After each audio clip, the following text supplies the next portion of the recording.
Fidel, bienvenido y muchas gracias por la participación. Hola Magela, muchas gracias a vos por la invitación y por la oportunidad de poder contar un poco las cosas que uno trabaja y todos los temas que nos interesan. Bueno, voy a tratar de ser breve porque así dejo al resto de mis colegas que trabajan después que yo. Yo voy a hablar un poquito de la programación por indagación, o sea, cómo aprender a programar con un método que se llama didáctica por indagación, que es un método que trabajamos en la Fundación Sadowski y en la Universidad de Quilmes. ¿Ven? Y voy a empezar con una frase de Edgar Dijkstra, un matemático e informático que vivió el siglo pasado y hasta principios de este, y que fue un fundador de la computación. Y la frase dice así: podemos ver un programa como lo que convierte una computadora de propósitos generales en un manipulador de símbolos de propósitos específicos, y lo hace sin necesidad de cambiar ni un solo cable. Prefiero describirla justo de la manera opuesta. Un programa es un manipulador abstracto de símbolos que puede transformarse en uno concreto suministrándole una computadora. Después de todo, no es más el propósito de los programas dar instrucciones a nuestras máquinas. En estos días es el propósito de las máquinas ejecutar nuestros programas. El artículo se llama Sobre la crueldad de enseñar realmente ciencias computacionales, es de 1988, y a mí me gusta como disparador porque una de las cosas que pasan cuando uno enseña a programar es que mucha gente sigue pensando que los programas son meras adiciones que uno hace a la computadora para que la computadora haga lo que uno necesita. Y los programadores no los vemos así. Para los programadores y los que enseñamos programación, los programas son el objetivo del trabajo y las máquinas lo único que hacen es llevar esos programas a la realidad, llevar esos programas al concreto cotidiano, digamos, ¿no? Y eso es una de las cosas que guía la enseñanza de la programación como nosotros la encaramos. El objetivo que nosotros tenemos, el problema que abordamos cuando enseñamos a programar es trabajar con personas que no tienen ningún conocimiento previo de programación, pero que además tienen una particularidad, y es que tienen bajo manejo de matemáticas o de abstracción. Si bien la didáctica por indagación, que es el tema de mi charla, es más grande que solo la enseñanza de programación, nosotros la aplicamos en la enseñanza de programación y es donde yo quiero contarla porque es mi experiencia particular. Yo no soy pedagogo, como dijo Magela, soy doctor en ciencias de la computación, y dijiste bien Slide, Magela, sí. Y bueno, entonces lo estoy contando desde la didáctica por indagación, desde el punto de vista de la programación, y no tengo muy claro cómo se aplica en otros contextos. Eso lo tendrán que decir otros colegas que hagan la parte más de didáctica. La idea de enseñar programación de esta manera es enseñarle a personas que no tienen ninguna formación previa, pero de forma tal que, si ellos quieren, pueden continuar con una formación profesional. O sea, esto se puede enseñar en la escuela secundaria, por ejemplo, en la escuela antes de la universidad, y esto puede continuar si quieren en la universidad o no, directamente dejarlo como un tema de propósito general. Pero nuestro objetivo es que lo que aprendieron en la escuela les sirva para la universidad también si quieren seguir una formación profesional. Seguimos trabajando en cómo continuar a partir de estos métodos. El objetivo de los métodos de programación es que aprendan conceptos fundamentales que puedan utilizar después, o sea, que ellos con esos conceptos puedan después aprender nuevos conceptos. Una cosa que suele pasar en computación, en programación, es que se enseñan muchos detalles de cómo funcionan las máquinas en particular en algunos casos concretos, o algunos trucos específicos de lenguajes de programación, en lugar de aprender cosas mucho más profundas, mucho más fundamentales. Y eso es lo que nosotros buscamos, que no dependa de la moda, que no dependa del lenguaje que está en este momento en boga, o de la computadora que está en este momento en boga, o del comercio que nos están vendiendo porque nos van a vender determinado producto, sino que trabajemos con conceptos que son subyacentes a la computación y a la programación y que tienen una supervivencia de muchos más años que los productos meros que nos van vendiendo todos los días. Y el otro objetivo es formar la capacidad de pensar en términos de abstracciones. Y esto va vinculado a lo que decía Rebeca respecto del aprendizaje significativo, ¿no? Buscamos un aprendizaje significativo de la programación, de forma que se entiendan estos conceptos fundamentales y que puedan aprender a pensar en términos de abstracciones con esta cosa que Rebeca llamó la metacognición. O sea, todas las personas hacemos abstracción cuando estamos hablando, cuando estamos dialogando con cualquier persona, porque el lenguaje es una manera de abstraer, pero lo que tiene que lograr un programador es ser consciente de que abstrae. Y además ser consciente de cómo el lenguaje de programación que utiliza puede expresar esas abstracciones. Y entonces esta capacidad de pensar en términos de abstracciones es muy importante y es una de las guías fundamentales de lo que trabajamos. Muchas de las ideas fundamentales que buscamos para que esto funcione están acá resumidas, las voy a leer rápido, pero me voy a concentrar en la sexta, que es la que ocupa la charla de hoy. Una es que los conceptos aparezcan en forma pura. Muchas veces en el lenguaje de programación los conceptos aparecen mezclados y entonces es difícil distinguirlos. Trabajar con conceptos generales y transversales. No buscamos enseñar un concepto específico o una solución particular a un problema determinado concreto, sino conceptos que sirvan para generalizar o para llevar a casos más grandes. Que no haya conceptos técnicos avanzados, esto es otra cosa importante para trabajar con gente que recién empieza. Que la terminología sea precisa y no ambigua. Esto es algo que los informáticos tenemos una mala costumbre y es que solemos usar muchos sinónimos o palabras aproximadas para decir ideas que ya entendemos. Y cuando hablamos con gente que ya no se entiende, no hay ninguna dificultad, ¿está bien? Muchas veces decimos una palabra por otra y las personas se entienden perfectamente. ¿Sí? Yo voy ahora a dar un ejemplo con procedimientos y muchas veces en lugar de procedimiento hablamos de subrutina, hablamos de subtarea, hablamos de función, hablamos de corrutina, y son todas palabras similares, pero que a una persona que no tiene conocimiento previo y que está aprendiendo le resultan totalmente diferentes y no entiende la diferencia exacta. Por eso es importante ser preciso y ser no ambiguo. Es importante que el universo de discurso en apariencia sea concreto, y esto es algo que todos los lenguajes modernos de enseñar a programar están haciendo, que es trabajar con universos concretos en apariencia, o sea, con personajes, con objetos que se pueden manipular.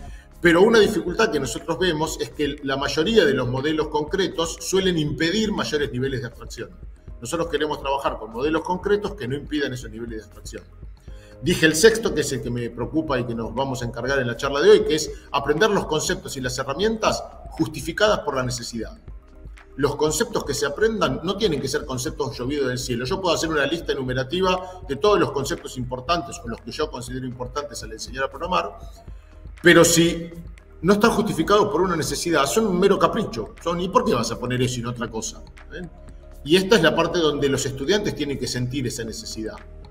Las otras cosas importantes es que los programas se construyan desde el dominio, o sea, desde el problema que abordan, y esto va vinculado también a lo que decía Rebeca del aprendizaje por problemas, donde si los chicos no tienen un problema y lo construyen al programa desde el problema, suele ser una cosa que no les llama la atención, que no les interesa.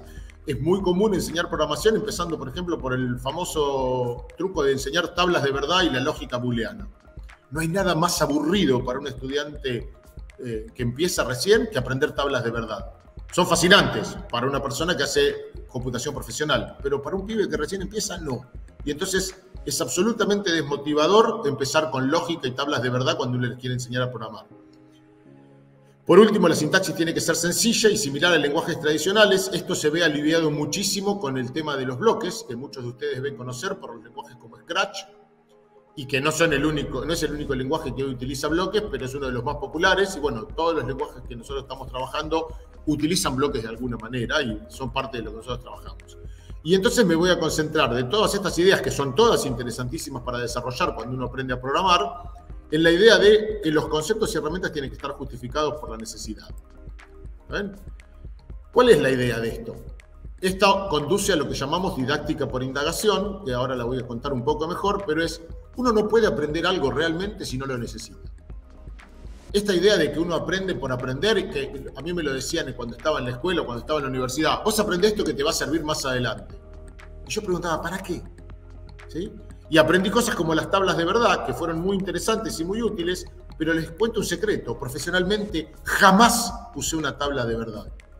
Y entonces, ¿para qué la aprendí? Cuando tenía 14, 15, 16 años aprendí tablas de verdad. ¿Para qué? ¿Para qué? No sirve. Yo necesito, como docente, que el estudiante sienta la necesidad de lo que está aprendiendo. Esto va muy vinculado a lo que decía antes Rebeca, de apropiarse de ese conocimiento, de sentirlo parte como algo que lo necesita. Y entonces la tarea del docente en la didáctica por indagación es la de generar esa necesidad. El docente es el vehículo para que esa necesidad aparezca en el estudiante. Rebeca lo planteaba desde algunas preguntas, yo lo voy a plantear desde otro punto de vista, más desde problemáticas para resolver problemas específicos de programación, pero es esta tarea del docente generarla antes de explicar. Yo no puedo empezar mi curso de programación diciendo, bueno, la computadora hace esto, programar es esto, y hablar durante 2 horas de un tema que a los pibes no les interesa, no les llega, no les dice nada. y se duermen, sacan el celular, si la escuela les deja tener celular, miran para otro lado, si están viendo un video no lo ven más y se ponen a ver otra cosa en YouTube. ¿Está bien? Y entonces no sirve. Y entonces ahí llegamos a la didáctica por indagación. Yo no soy experto didáctico, o sea, no soy una persona que haga pedagogía o que tenga cursos de profesionales de pedagogía, pero sí he trabajado con la didáctica por indagación en el aula y puedo hablar desde mi experiencia en ella. La idea de la didáctica por indagación es así. Te doy un problema y te digo, intenta resolverlo como puedas. Esos chicos van a intentar resolver el problema con los elementos que tienen. Y entonces van a intentar hacer algo. A veces el problema puede tener solución con esas herramientas que ya poseen, a veces no. Y entonces se van a chocar con una dificultad y van a tener que preguntarse cómo solucionar esto. Si pueden solucionarlo, van a tener una solución que va a tener problemas. Si no lo pueden solucionar, van a decir, bueno, no sé por qué, no sé qué me falta para solucionarlo. Y entonces, en ese momento, cuando los chicos terminan de intentar resolver el problema con algún éxito o con ningún éxito, la idea es proponerles un análisis de lo realizado.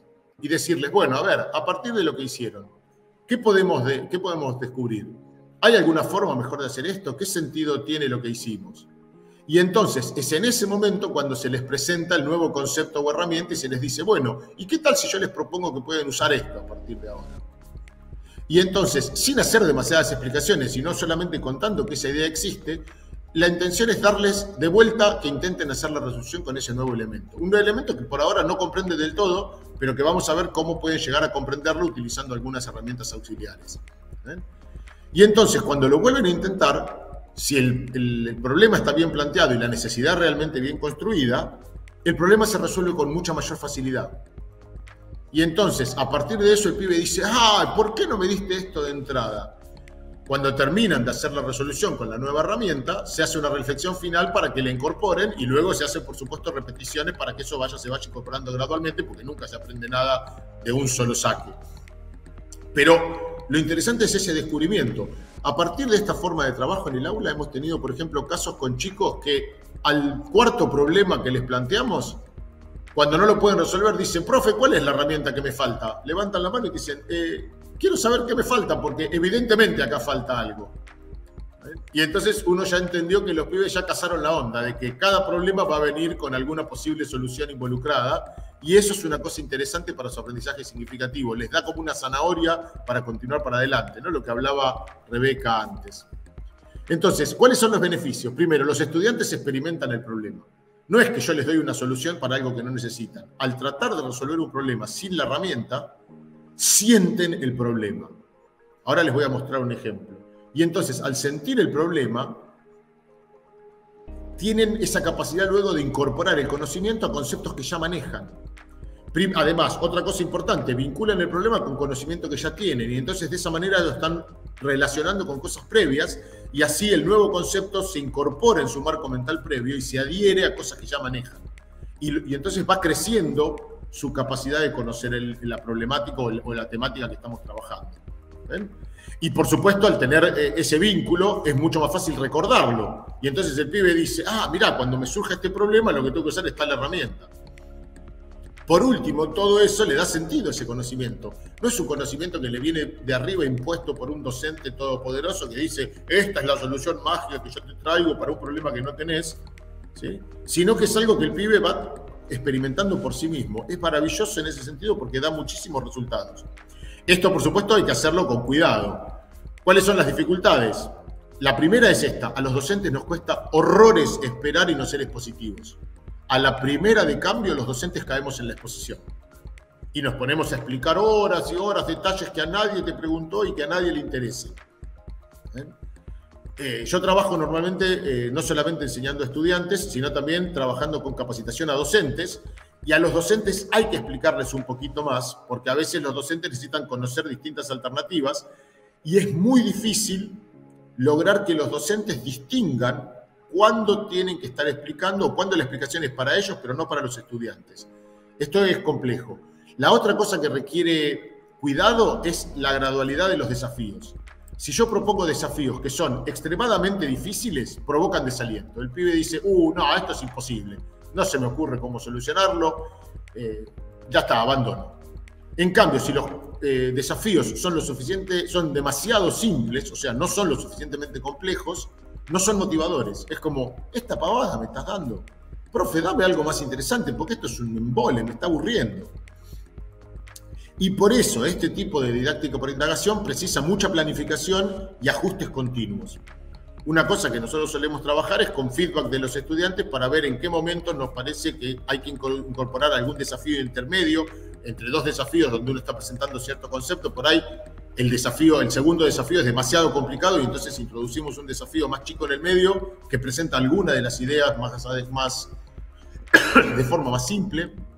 Bueno, eso se va ajustando todo el tiempo. La otra cosa importante es que funciona mucho mejor la didáctica por indagación con un entorno de trabajo adecuado. ¿Y qué es un entorno de trabajo? Bueno, son en este caso para programación los sistemas, los programas que suelen ayudarnos a aprender a programar. Scratch, por ejemplo, es un entorno de trabajo para aprender a programar.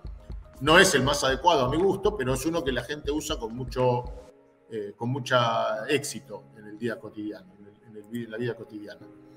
Yo les voy a mostrar como ejemplo de cómo funciona la indagación, la idea de aprender la noción de procedimiento. ¿Qué es un procedimiento en computación? Vamos a trabajar con eso, pero por indagación. ¿Ven? Yo voy a suponer que ya estuvimos estudiando la idea de comandos primitivos y de secuencia. Esto es algo que prácticamente cualquier persona que se expuso a cualquier curso de programación conoce. La idea de que una computadora lleva una lista de comandos primitivos que uno puede ejecutar en orden y a partir de esa secuencia de ejecución de comandos primitivos resolver algún problema. Los comandos que yo voy a suponer son poner y mover, donde poner pone una bolita de un color en una celda y mover me permite moverme en esta grilla. ¿Ven? Eso es lo que los chicos ya conocen de ejercicios previos. Y la idea es que ya resolvieron, lo voy a hacer yo ahora para mostrarles, cómo dibujar un cuadrado de bolitas rojas del lado 3, este cuadrado de acá, ¿no? Estamos suponiendo que los cuadrados las bolitas representan como píxeles y entonces esto es como una línea roja dibujada con píxeles, con mucho zoom, muy de cerca, ¿no? Si uno la mira de más lejos se ve más fácil un cuadrado. Y el desafío que se les propone es dibujar dos cuadrados de bolitas rojas, o sea, como se ve acá en la figura. ¿Ven? Y entonces esto, para hacerlo, yo tengo el entorno, que ya es lo que les decía, que es lo que nos ayuda a guiar la programación. Está explicado la problemática. Esto es para dibujar un cuadrado. Los chicos tienen acceso a los comandos que pueden utilizar en forma de bloques y entonces pueden componer sus programas. Yo lo que voy a hacer es cargarlos directamente para poder hacerlo muy rápido, para no tener que estar perdiendo el tiempo. Y un programa que pueden ofrecerme es algo como esto. Dice, poner rojo, mover norte, poner rojo, mover norte, poner rojo, mover este, etc. Si yo lo ejecuto a una velocidad... Perdón, lenta, decime. Perdón que interrumpa. No estamos viendo Ghoston. Ah, no están viendo Ghoston. A ver qué tengo que hacer, porque yo había compartido... Espérate, que voy a ir acá. Qué bueno que me avisaste. Tengo que hacer compartir pantalla. Supuestamente a toda la pantalla. Dice ventana. ¿Cuál es la ventana? Bueno, voy a compartir otra ventana entonces. Y ahí, gracias por avisarme, Magela. Ahí sí se ve. A ver. No. Sí. Yo abajo la veo, pero no la estoy viendo en la pantalla. No. A ver. Estamos viendo la presentación, Nati. Yo tengo acá abajo, veo mi compartir. Pará, Fidel. Compartir. Ahí veo la... Ahí bien, sí. Buenísimo. Ahí estoy viendo lo mismo. Genial. Entonces, nada, yo les mostraba, esto cuando empieza está así, ¿no? Esto empieza el programa así, el chico tiene una presentación que yo les decía que no vieron ustedes porque me avisó Magela que no la veían, donde tienen el texto que les dice dibuja un cuadrado, este es el problema previo, y algunas explicaciones, y entonces lo que acceden es a los comandos que pueden utilizar y a las formas de combinar necesarias para poder armar el programa. Les decía, voy a armar el programa más rápido que hacerlo uno por uno para poder tener cierta velocidad. Y entonces el programa que construyen los chicos tiene esta pinta. ¿Sí? Ahí lo ven. Dice poner rojo, mover norte, poner rojo, mover norte. Si lo ejecuto un poco más lento, lo vemos un poco a una velocidad lenta, ¿no? Empieza a ejecutar y vemos que el programa pone una bolita roja, se mueve al norte, pone una bolita roja, se mueve al norte, y así va ejecutando los distintos comandos y va dibujando el cuadrado. ¿Ven? Y esto los chicos lo solucionan y lo ven con bastante sencillez porque entienden la idea esta de secuencia de comandos rápidamente. El siguiente desafío, el que yo les contaba ahora que se les propone, es resolver lo mismo pero para 2 cuadrados. Entonces se les da exactamente los mismos elementos, con una diferencia que ahora les damos un comando nuevo que se llama ir al borde, para que se puedan mover más rápido. Y entonces el programa que se espera que construyan con los conocimientos que tienen es algo como este de acá. Miren, es más comandos en secuencia. Y entonces uno va a ver poner rojo, mover norte, poner rojo, mover norte. En determinado momento va a haber un ir al borde y después va a haber un montón de comandos de nuevo, poner rojo, mover norte, poner rojo, mover norte. O sea, básicamente un montón de secuencias. Si ahora la pongo a un poco de velocidad y lo ejecuto, vamos a verlo funcionar. Está un poco más rápido que hoy, así funciona más rápido, ¿no? Dibuja el primer cuadrado y luego, se me colgó, no, ahí está, va al borde y luego retrocede un poquito y dibuja el segundo cuadrado. Y entonces los chicos, esta parte todavía te la hacen y te dicen, bueno, sí, ya está. Entonces vos ahora le decís, bueno, ahora quiero que dibujen 4 cuadrados. Y entonces te miran y te dicen, no, profe, son demasiados comandos, no me jodas. Y entonces ahí es donde viene la pregunta que uno les puede hacer para motivarlos. ¿Ven? Y no lo van a ver porque tengo que volver a cambiar de pantalla. Pero la pregunta es, ¿y no sería mejor si tenemos, en lugar de tener solamente los comandos poner y mover, como están acá, tuviéramos un comando más que dijera dibujar cuadrado rojo, que hiciera este dibujo? Sería maravilloso, porque entonces, ¿cómo sería el programa? Dibujar cuadrado rojo, moverse un poquito, dibujar otro cuadrado rojo. Excelente. El problema es que la computadora o el lenguaje no puede saber cada una de las cosas que a mí se me pueden llegar a ocurrir. Entonces, cuando uno les plantea el tercer problema, que sería con 2 cuadrados, pero después con 4 cuadrados, ya les damos un poco más de ayuda, y es que hay una posibilidad de definir qué hace dibujar cuadrado rojo. Y entonces ahora cuando ellos miran acá, encuentran que tienen el comando dibujar cuadrado rojo. Uno no les dijo mucho, solo les preguntó si no sería mejor tener un comando dibujar cuadrado rojo. ¿Está bien? Y volvió a este punto. No sé si lo siguen viendo. Sí, lo siguen viendo, muy bien. Y entonces, en este punto, es donde los chicos, a estos comandos que ya tenían, pueden venir y ver el dibujar cuadrado rojo. Y aparte les apareció algo nuevo que dice definiciones, y acá tienen una definición que dice define hacer algo, pero acá ya tienen una ayuda que es, bueno, ya tienen la idea de que pueden poner dibujar cuadrado rojo. Muy rápidamente ellos descubren que pueden hacer algo como esto. Y entonces cargan el siguiente programa y va a tener esta pinta. Obviamente no todos descubren lo mismo, algunos toman más tiempo, otros menos tiempo, pero todos terminan con una solución más o menos parecida a esta. Dibujan el cuadrado rojo, se mueven un poquito y dibujan otro cuadrado rojo. Y entonces el cuadrado rojo queda dibujado una sola vez con los mismos comandos. ¿Ven? Fíjense que si yo ahora lo vuelvo a probar, este programa funciona exactamente igual que el anterior. O sea, este programa cuando ejecuta, tarda un segundo en cargar, pero ya lo hace. Ejecuta. Bueno, este arranca para el este, en lugar de arrancar al norte, pero es lo mismo. Dibuja el cuadrado igual. ¿Ven? Bueno, lo va a hacer acá. Y mientras eso está ejecutando, miro acá. Fíjense que es mucho más claro el segundo programa que este que tengo acá. Los dos dibujan exactamente lo mismo. Y sin embargo, en este segundo programa, y ahora estoy teniendo problemas de conectividad, Magela, decime si sigue viendo lo mío. Creo que se me colgó el segundo programa. Se ven las ventanas, pero no sale ahora Govston. No, porque se colgó mal. Se colgó. Igual se entiende, Fidel, lo que estaba haciendo. Bueno, por eso, lo voy a cargar acá, que es lo mismo, porque lo puedo hacer acá también. Lo voy a cargar acá para verlo acá el programa, porque me interesa mostrarles este programa. ¿Sí?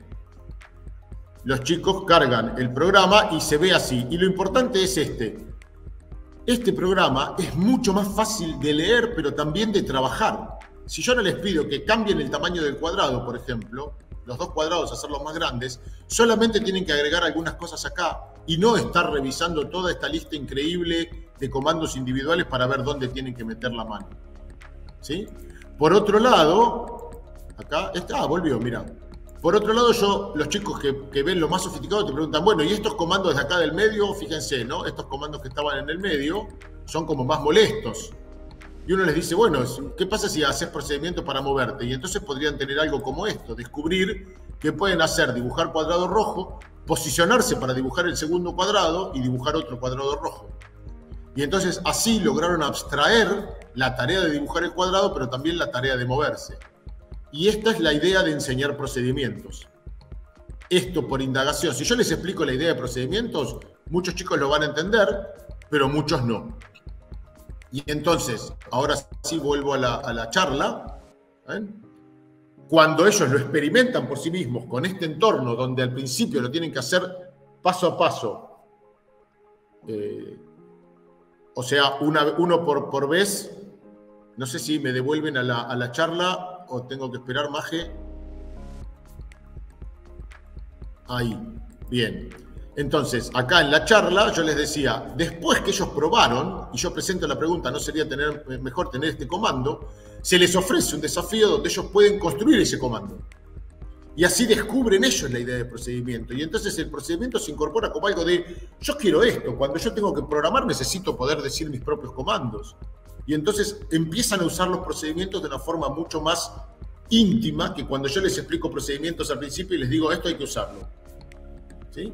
Eso es un ejemplo concretísimo de la didáctica por indagación. ¿Sí?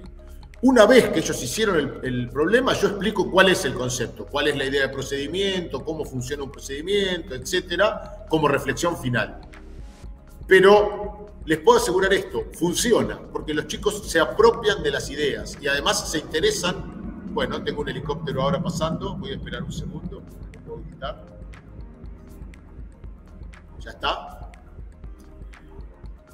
No, es un tren, no es un helicóptero, es el tren que pasa por acá al lado.